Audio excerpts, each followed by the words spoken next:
일단은 이제 앞에 설명을 해주셨는데 어떤 네. 사고였는지 좀 다시 한번 구체적으로 확인해 볼까요? 그러니까 전남 영광에 이제 한빛 그 원전 1호기가 있는데요. 여기에 그 정기 점검을 마치고 시험 운행을 한 하루 만에 네. 제어봉 작동에 이제 문제가 있었다는 것이 밝혀졌습니다. 네네. 이 그 원자력 발전소의 원조로는 출력 그 제한 조치가 있는데요.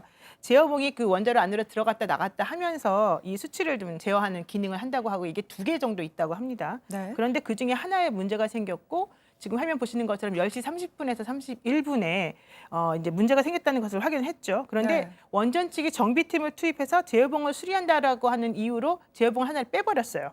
그랬더니 갑자기 이 그 원자로의 출력이 0%에서 18%까지 급증을 하게 된 거죠. 그러니까 아까 그 인터뷰에서 5% 이하를 맞춰야 된다라고 하는 그거하고 비교해보면 엄청난 수치가 지금 나온 거 아니겠습니까? 네. 그래서 이제 불과 1분 만에 다시 이제 재삽입을 해서 안정성을 확인하긴 했는데요. 네. 문제는 이것에 대해서 알고 있었던 사람이 별로 없었던 것이 더 문제였던 것으로 알려져 있습니다. 네, 일단 뭐 말씀하신 것처럼 이런 규정을 제대로 확인하고 5%가 넘으면 그렇죠. 바로 이제 정지시켜야 한다. 이걸 알고 있었던 사람이 없었다라는 게 또 문제다라는 걸로 드러나고 있는데요.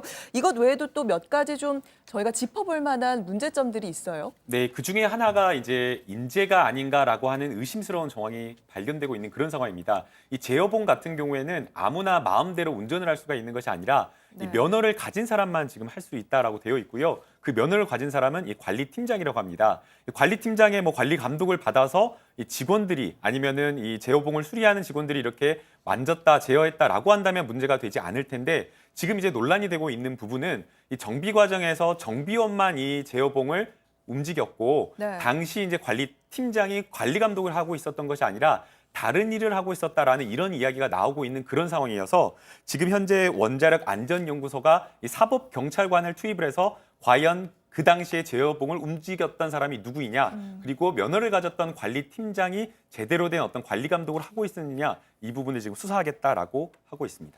네, 그리고 이제 한국 수력 원자력 쪽의 대응도 문제가 되고 있는데 저희가 앞서 잠깐 얘기했지만 일단 그 열 출력치가 18%를 찍고 다시 내려왔는데 그 부분에 대해서 대응이 12시간 동안 어쨌든 운행이 됐다는 거잖아요. 네. 찍은 이후에도. 네, 그러니까 한수원의 대응이 지금 사실 논란의 큰 중심인 것 같아요. 사실 국내 원전에 이게 지금 처음 일어났던 일이라고 합니다. 네. 그래서 사실 원전 측이 이렇게 출력이 높아졌다가 낮아지는 이런 상황들을 사실 전혀 모르고 있는 것으로 지금 나타나 있고요. 네. 또 이거를 이제 규제하고 사실 감시해야 될 원자력 안전위원회도 상황을 좀 늦게 확인해서 네. 즉시 그 상황에서 중단을 이시했는데 이제 한수원이 즉응하지 않았다고 합니다. 네. 그 이후에 사실은 이 상황이 벌어졌기 때문에 원자력 안전법만 보더라도 아까 노 의원님 말씀해 주셨지만 규정상 5% 출력 제한치 초과하면 즉시 정지해야 되는데 사실 즉시 정지되는 부분이 사실 너무나 이루어지지 않았던 거죠.